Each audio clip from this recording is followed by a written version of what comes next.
I figured I needed an outfit change, or maybe I am recording this slide on another day. Either way, let's get back into things.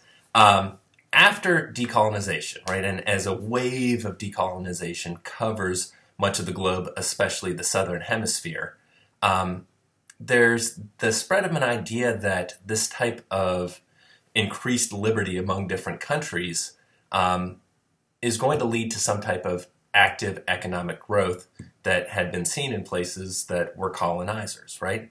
And there's this idea that poverty can be overcome, and it's really a new radical idea that in many ways goes back to the ideas of the Enlightenment, and especially the ideas that develop out of the horrible conditions of the Industrial Revolution. The problem for folks in places like South America and India and Africa and more broadly Asia is that there really aren't, one, enough skilled laborers, and two, the type of infrastructure that's going to support that type of economic growth. Roads and railroad lines and advanced shipping capabilities, all those types of things. That means that these new countries are going to be much weaker partners in some type of relationship with countries in the Northern Hemisphere. There's also a lot of disagreement over how to approach this, especially in terms of kind of this new academic field that develops called development economics, right? So kind of the idea is that while there are lots of great theories, and the textbook does a really nice job of showing one that works out well in relationship to the Green Revolution, the image I've got here, hybridizing wheat, it's not always necessarily so clear how ideas play out in practical application.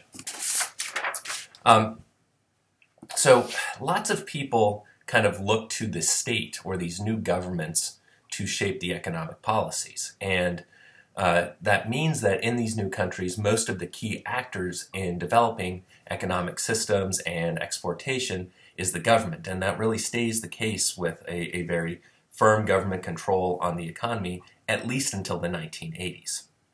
Another thing that's kind of a big subject of debate is that these countries aren't quite sure where they fit into a larger world market.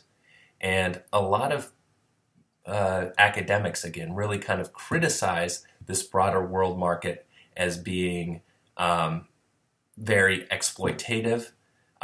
Some countries try and withdraw and try and really focus on domestic consumption with varying degrees of success. A really good example of this might be South Korea to start with, which then, after great success, is able to export very specific types of goods. In the case of South Korea, obviously electronic goods. In a whole variety of ways, though, kind of the results of economic development in the global south is really varied.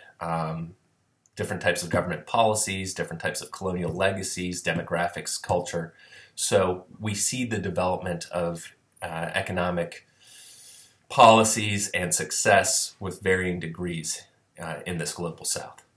I've got a little bit of word salad there. So I will try and make things a bit clearer for the next two slides that we have.